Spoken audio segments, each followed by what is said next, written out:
노른자 다 빼돌렸네. 아, 너무 똑똑해. 이 뉴스 보셨어요? 소프트뱅크 ARM도 팔아치우나. 자금난에 팔아치운대. 잠깐 보면, ARM에 대해서 잠깐 보면 설립된 지 되게 오래됐는데 왜 떴냐? 처음부터 니치마켓을 노렸어요. 어차피 여기는 인텔이나 이런 데들이 다 잡고 있으니까 처음부터 우리는 하나, 저전력 CPU로 가겠다. 하나. 그리고 생산이 아니라 설계에 집중하겠다. 둘. 이 두 개에만 집중했어요. 그리고 2016년에 소프트뱅크가 인수했죠. 그리고 지금은 스마트폰 시대, IoT 시대, 이 저전력 CPU가 핵심이란 말이에요. 그렇기 때문에 소프트뱅크도 인수를 했던 거였고요. 그래서 스마트폰 시장의 90% 이상을 ARM이 점유하고 있어요. 그렇대요. 저도 반도체 잘 모르는데 대단하죠. 근데 이때도 그 점유율이 낮지 않았기 때문에 인수 후에 좋아진 게 아니라 이때부터 좋았었어요. 이때부터 계속 좋았었어요.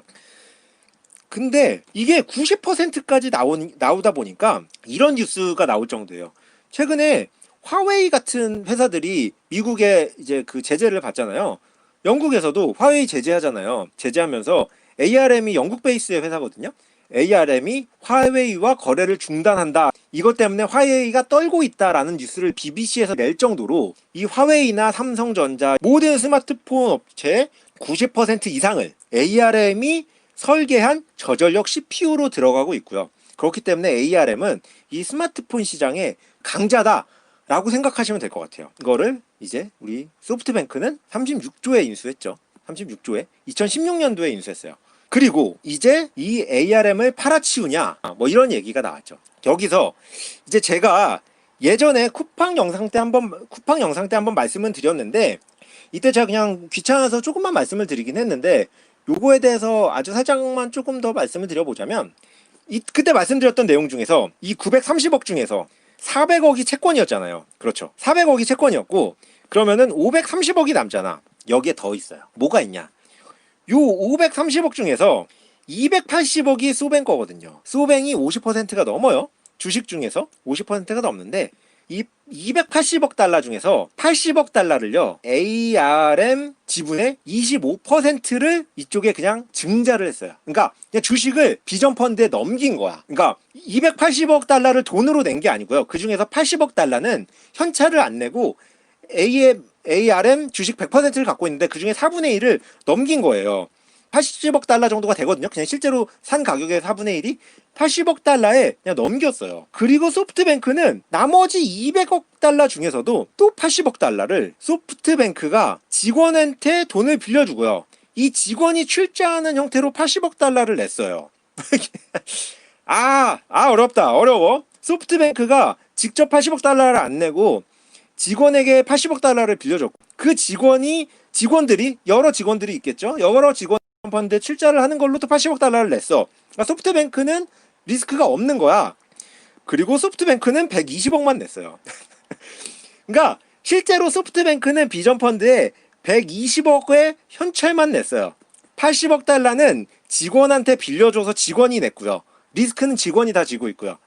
나머지 80억 달러는 ARM 주식으로 냈어요. 그래서 혹시 기사들 중에서 뭐 비전 펀드의 투자 1호가 ARM이다 라고 쓴 기사가 있으면 그 기자분들은 그냥 조사를 좀 안 하신 거예요. 왜냐면 소프트뱅크는 비전 펀드가 2017년도에 만들어진 건데 2016년도에 ARM에 투자를 했거든요. ARM 100%를 인수했잖아. 2016년도에. 그리고 그냥 주식으로 80억 달러를 그냥 낸 거예요. 1000억 달러라고 해놓고 실제로는 930억 달러야. 그리고 그 중에서 400억 달러는 또 채권이야. 그 중에서 80억 달러는 또 처음부터 지분을 출자했으니까 돈을 쓸 수 있는 게 아니잖아요. 투자를 할 수 있는 돈이 아니잖아. 여기서 이제 70억 빠졌죠. 그러면은 이거 다 더하면 얼마야? 550억 달러. 1000억 달러라고 얘기했는데 550억 달러가 채권으로 받거나 모집이 안 됐거나 주식으로 낸 거예요. 이제 1000억 펀드다 이러면서 이제 얘기를 하고 다닌 거죠. 참 잘하세요. 마케팅은 참 잘하세요. 1000억 달러는 있어 보이니까. 그래서 보시면 이제 소프트뱅크는 1000억 달러 비전 펀드는 ARM 지분의 25%를 보유하고 있는데 부진한 매출 증가세가 같이 평가에 걸림돌이 된다는 이유로 소프트뱅크로 되돌리는 방안을 검토하기도 했다. 이 기사를 보고 저는 뭐가 느껴지냐면 손정희 회장님의 머릿속은 소프트뱅크 본체보다 비전 펀드의 수익률이 더 중요해요. 그죠? ARM의 지분을 보유하고 있는데 평가에 걸림이 되면, 증가세가 떨어져서 평가에 걸림이 되면 소프트뱅크, 그 말은 비전 펀드가 더 중요해요. 이거는 쿠팡을 보면 알 수 있잖아요. 쿠팡 때도 비전 펀드의 수익률이 더 중요하니까 여기 있는 거를 비전 펀드에 싸게 넘기고 바로 높게 팔았잖아요. 비전 펀드가 더 중요하니까. 본체에 손상이 가도 비전 펀드가 어차피 이 본체에 유리할 수밖에 없는 구조고, 이 수익률이 잘 나와야만 2호를 만들 수 있으니까. 그래서 어떻게든 이 수익률을 잘 끌어내고자 ARM이 안 좋을 때는 다시 넘길 생각을 할 정도로 비전 펀드 수익률에 관심이 많은 거죠. 이 상태에서 다시 이 기사를 보시면 어떤 쪽으로도 저는 이해가 되냐면, 소프트뱅크가 ARM을 팔아치우는 게 분명히 자금난도 있을 거예요. 자금난도 있을 텐데, 두 번째는 ARM의 25%가 비전 펀드에 있단 말이에요. 그리고 이게 1000억 펀드가 아니잖아요. 자본금은 실제로 430억 정도였잖아요. 430억의 자본금 중에서 80억이 ARM이에요. 전체 자본금의 5분의 1, 20%가 ARM이라고요. ARM이 이 소프트뱅크 비전 펀드에 가지는 역할은 수익률로서 정말 클 수밖에 없거든요. 제 뇌피셜로는 자금난도 분명히 있겠지만 ARM을 파는 목적은 비전 펀드의 수익률을 어떻게든 마지막까지 끌어내보자 라는 속셈도 있을 것 같아요. 분명히 있을 것 같아.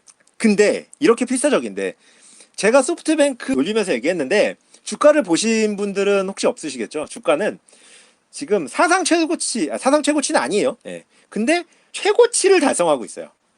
소프트뱅크가 이렇게 어려운데 뭐 비전 펀드도 망가졌다, 뭐 위워크, 뭐 이런 내용도 나오고 신문 기사마다 수백 망할 것처럼 얘기를 하는데 주가는 이렇게 달리고 있어요.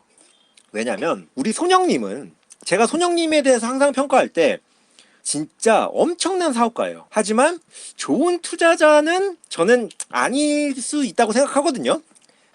이 사업가의 기질이 어마어마하신 분이에요. 어마어마하신 분.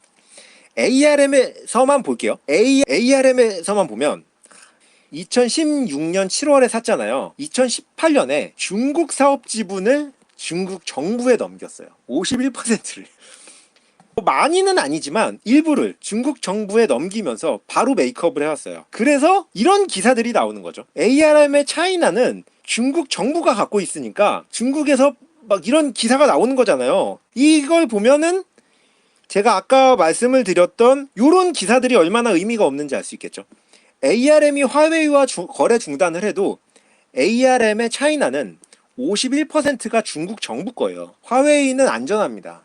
화웨이는 ARM에 안전해요. ARM이 지금 팔리는 게 반도체 업계에 되게 큰 이슈인데 중국에서만 이슈가 안 돼요. 왜냐면 중국의 ARM은 중국 정부 거거든요. 중국 ARM의 51%는 중국 정부 거라서 중국은 ARM이 어디 팔리는지 별로 관심이 없어요. 삼성전자, 애플 이렇게 많이 쓰는 그 외의 나라만 관심이 많고요.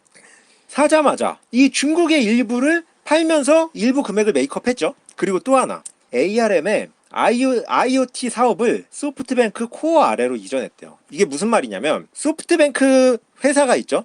그리고 비전 펀드를 만들었잖아요. 이 중에서 일부만 출자를 했잖아요. 비전 펀드에 이제 25%의 ARM이 있고 소프트뱅크가 75%를 갖고 있잖아요. 비전 펀드의 수익률이 됐던 소프트뱅크의 자금난이 됐던 둘 다의 이유로 ARM을 팔아 넘겨야 되잖아요. 근데 ARM을 갖고 왔을 때 손정희 회장의 생각이 있었을 거란 말이에요. 왜 ARM을 갖고 왔을까?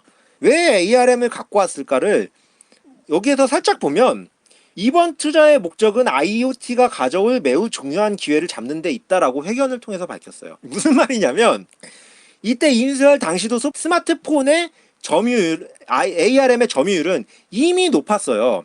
이 점유율이 인수하고 높아진 게 아니야. 그러면은 손정희 회장이 인수를 하면서 성장성으로 봤던 건 스마트폰의 점유율을 기본으로 깔아두고 IoT의 상승을 매우 중요한 기회로 봤거든요. 그 매우 중요한 기회는 소프트뱅크와 비전 펀드가 나눠 갖고 있는 ARM을 팔더라도 지금 팔기 전에 봐봐요. 이게 판다라는 기사가 7월 14일 날 나왔잖아요. 그 불과 4일 전에 이전시킨 거거든요. 그러니까 팔기 직전에 팔까 말까 고민하는 기사를 내기 직전에 ARM의 핵심이라고 손 형님께서 스스로 얘기하셨던, 내가 ARM의 성장 동력이라고 스스로 얘기하셨던 IoT는 소프트뱅크 본체 밑으로 싹 든 거죠. 이미 사업 이전을 했어요. ARM에서 차이나 팔았죠. 차이나 이미 팔았고, IoT는 밑으로 이전했고, 나머지의 ARM으로만 매각을 돈다는 거죠. 그러니까 손 형님이 생각하는 성장 동력과 이런 것들을 그냥 있는 상태에서 비전 펀드도 수익률도 조금 구하고 소프트뱅크의 자금난도 해소하겠다라는 게 이거예요. 멋지지 않아요? 손 형님은 아니, 투자를 그렇게 못하시는 분이 이런 사업의 잔머리가 왜 이렇게 잘 돌아가는지 모르겠어. 나는 이 사업에 있어서 잔머리와 전략은 정말 종이 한 장 차이잖아요. 손 형님은 이 사업의 잔머리, 사업의 전략에 있어서는 정말 엄청난 분이세요. 엄청나. 그렇기 때문에 여기에 있는 거예요. 그렇기 때문에 여기에 안 있고 여기에 있는 거라고. ARM을 팔아도 소프트뱅크 밑에 IoT는 이미 들어와 있어. 아씨, 너무 똑똑해. 이 아저씨 뭐야 도대체. 이 아저씨 진짜 노른자 다 빼돌렸네.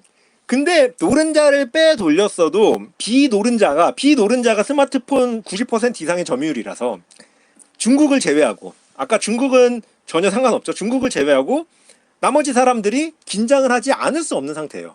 그만큼 이 딜은 그냥 뉴스로 보시는 것보다는 조금 더 한 단계 깊은 게 있다라고 저는 생각해요.